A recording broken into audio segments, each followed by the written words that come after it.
We've seen it in the movies.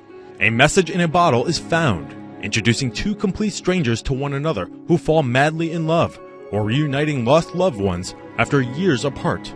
More than 50 years ago, Paula Pierce's father tossed an old Coke bottle out to sea off the coast of New Hampshire soon after the family had bought the Beachcomber Motel on Hampton Beach. Inside that bottle, Paul Pierce left a message for his wife Tina. He had only told Paula's husband about the message in a bottle.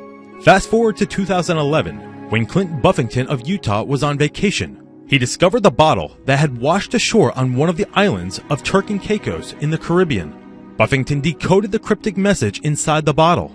On it, it had a joke, a return address with no state or zip code, and a reward of $150. Paul and Tina have passed away, and the Beachcomber had been sold, making the mystery even more difficult to solve.